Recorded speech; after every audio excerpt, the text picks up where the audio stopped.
دو لفظوں میں اسلام کو ڈیفائن کیا ہے کہ کلو من الطیبات، پاکیزہ کھاؤ اور عمل بھی پاکیزہ کرو.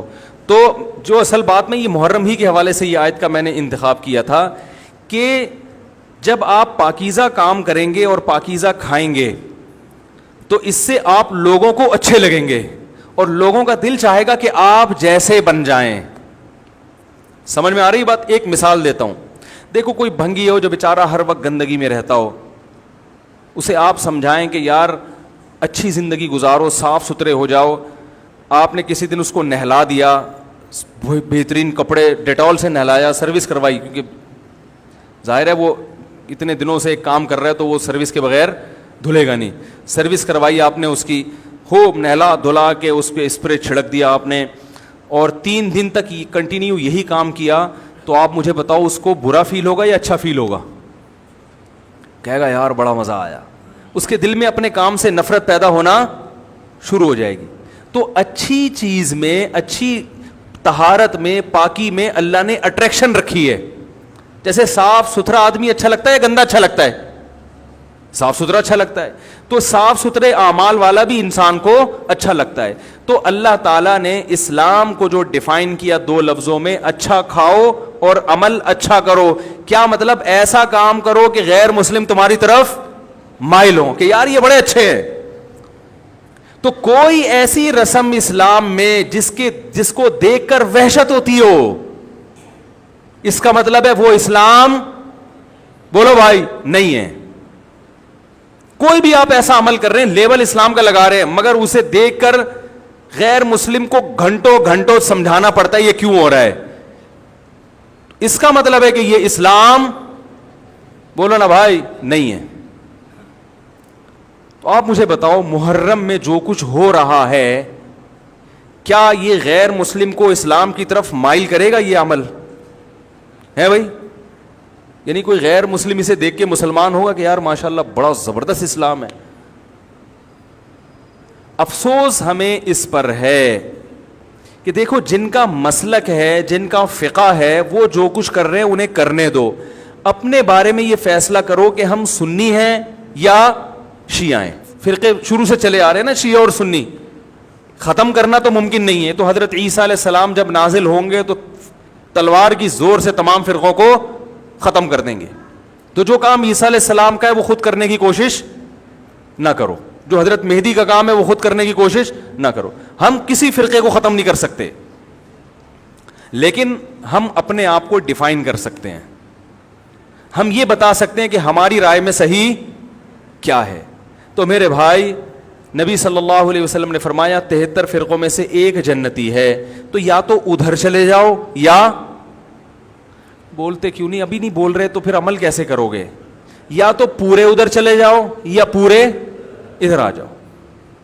مجھے خدا کی قسم اس پر کوئی اشکال نہیں ہوتا کہ شیعہ لوگ ماتم کیوں کر رہے ہیں, شیعہ لوگ یہ سب کچھ کیوں کر رہے ہیں, وہ جو ہے وہ مرثیے کیوں پڑھ رہے ہیں. مجھے اس پر اشکال نہیں ہوتا. ان کے دلائل ہوں گے ان کے پاس, ان کے علماء ان کو بتاتے ہیں. وہ کب کہتے ہیں کہ ہم سنی ہیں, وہ کب کہتے ہیں کہ ہم صحابہ کو حجت سمجھتے ہیں. ایک چیز کا انہوں نے دعویٰ ہی نہیں کیا تو ہم ان پر وہ کیوں تھوپیں ان کے سر پہ. لیکن میں آپ کی بات کر رہا ہوں, میں ان لوگوں کی بات کر رہا ہوں جو اپنے آپ کو سنی کہتے ہیں. تو بھائی پھر سنی ہو تو جو اہل سنت والجماعت کے جو چاروں مکاتب فکر ہیں, حنفی, مالکی, شافعی, حنبلی, اہل سنت کے ہیں نا, ان کی کتابوں میں کہیں بھی اس طرح کی کوئی چیز, بولو بھائی, نہیں ہے. ماتم کرنا اہل سنت کے ہاں جائز نہیں ہے. نبی صلی اللہ علیہ وسلم نے میت پر چیخو پکار کرنے کو حرام قرار دیا ہے. نوحہ کو جو میت پہ رونا پیٹنا ہوتا ہے, گریبان چاک کرنا, اس عمل پر آپ صلی اللہ علیہ وسلم نے لعنت فرمائی ہے. صحیح بخاری صحیح مسلم کی حدیثیں ہیں. حضرت جعفر طیار رضی اللہ تعالی عنہ نبی کے سگے چچا زاد بھائی میدان جنگ میں شہید ہوئے. 4 بیویاں بیوہ ہوئی ہیں, چھوٹے چھوٹے بچے یتیم ہو گئے. آپ نے ان کی بیویوں کو زور سے رونے کی اجازت نہیں دی. اتنا غضبناک ہوئے جب وہ باز نہیں آئے, آپ نے فرمایا ان کے منہ پہ خاک پھینک دو. حالانکہ بیوہ ہوئی ہیں, قابل ترس ہیں, لیکن چیخ کے رونے کی اجازت حالانکہ وہ تو اہل بیت میں سے تھے. حضرت جعفر طیار ظلمن شہید ہوئے تھے.